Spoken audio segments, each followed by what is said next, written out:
Okay, kind of a crazy situation is going to happen here at the end of the half between the Bears and the Lions. So 21 seconds left. Lions are, in long field goal range as of right here. But Goff is going to take the snap and he's going to throw it up to his rookie sensation, Isaac Tesala, who's going to make another one-handed grab. He made one last week as well. Look at this. So first, clearly a completion, clearly in bounds before going out of bounds. But what's unique is because he was touched as he was catching this is ruled an inbounds tackle as well, meaning that he does not get to stop the clock. And remember, the Lions don't have any timeouts left. So they go to spike the ball. Kind of your camera just cuts over here, and all of a sudden we're like, wait, what happened? How did they not get down to field in time? The play ended with 16 seconds left. You'd think you'd have enough time to at least spike the ball. That did not happen. It must have been because they didn't realize that the receiver wasn't actually out of bounds and the clock was still running. But let's talk about why that happened. So you see the catch is made, and an official is going to call this,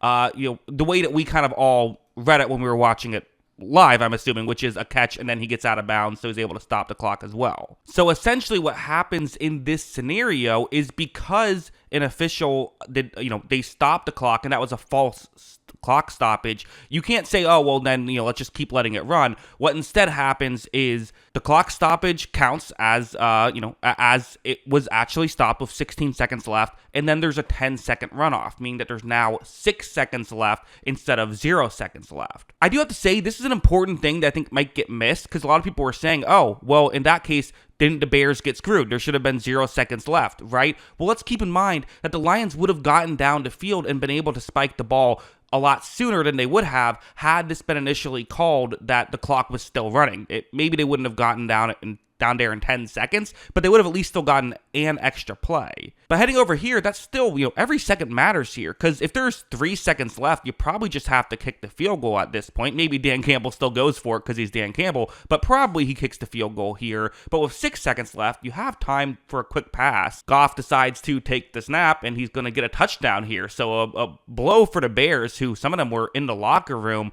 Fans certainly probably thought that they were, the Lions weren't going to get anything. Instead, they get 7 points. Credit to the Lions, though, for taking advantage of, if you want to call it a break, taking advantage of it and scoring. And again, hard to blame the official too much. I mean, that's such a bang-bang play. Like, how are you supposed to notice that in real time? Just a very weird situation.